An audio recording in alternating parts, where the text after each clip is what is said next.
Hello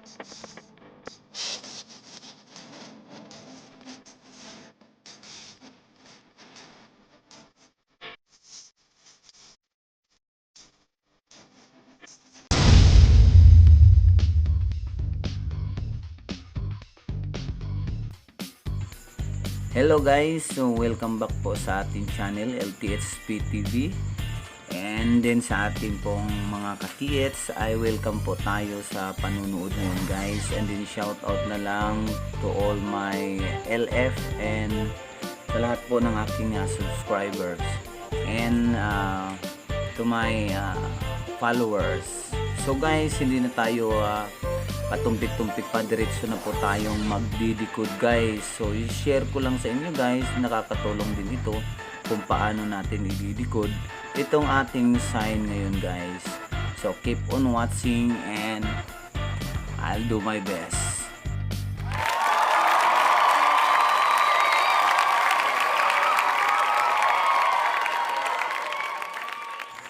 So ito guys, ang picture na ito guys ay mula sa ating ka-TH din na nagpapadikod po guys o nagpapatulong sa ating channel.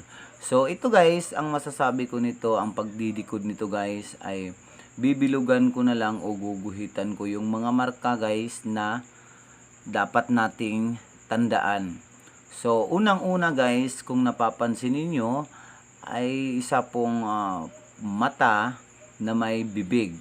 Tapos sa taas po ng mata ay meron siyang guhit na pahaba. And then sa bandang pinakaitaas guys ay meron siyang guhit na may isang bilog na para ding mata guys.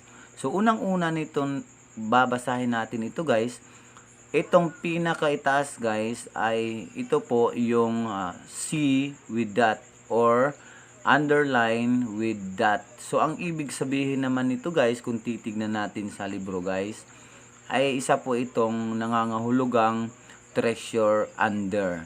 Pwede ring treasure on this side. Yan po. So yan pong line na yan guys, yan po ang nag-refer ng sukat guys o gaano kalalim ang object dyan. So ito namang mata guys, ito yung pointing to object o ito yung tumitingin doon sa object guys. Pero po meron siyang bibig na nakabukaka guys. So parang nagtuturo din siya pa ibaba. So ang ibig sabihin naman nito, ang overall na ibig sabihin nito ay nasa kanyang bibig po ang deposito. So, ibig sabihin din ay treasure under lang din yan. So, ito naman, sukat, tapos sa kanyang bibig, pababa, nandyan po ang hinahanap nating treasure. So, meron po tayong ibang theory nito guys, o itong guhit na ito naman, ay kung nakaharap ito sa north, ang pagdikod naman ito, ay itong seaweed dot ay nasa west side po siya, nasa west po siya. So ang ito namang mata at may bibig, so nasa east siya. So sa bandang east siya guys, kung nakaharap po yung underline papuntang north. So ang ibig sabihin, ang kabuuan ng decoding dyan ay dito sa seaweed dot, ang sinabi niya dyan, treasure on this side. So paturo po siya papuntang northeast. So dito naman tayo sa dalawang mata na may bibig, ang ibig sabihin naman yan ay treasure under. So ang kabuuan dyan, ang ibig sabihin dyan ay ang treasure po ay nasa bandang east. So yan lang po sa bandang east. Pag nakaharap naman sa north, itong underline, itong linya na ito guys. And then, yan po din ang sukat kung gaano kalalim. Halimbawa po 5 inches yan, so 5 meters deep po ang hukay dyan.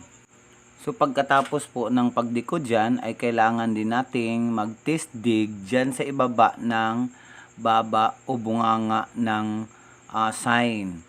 And then pagka meron tayong makikitang mga metallic object o yung mga HTM dyan sa ilalim, ay continue lang po tayo hanggang 24 feet.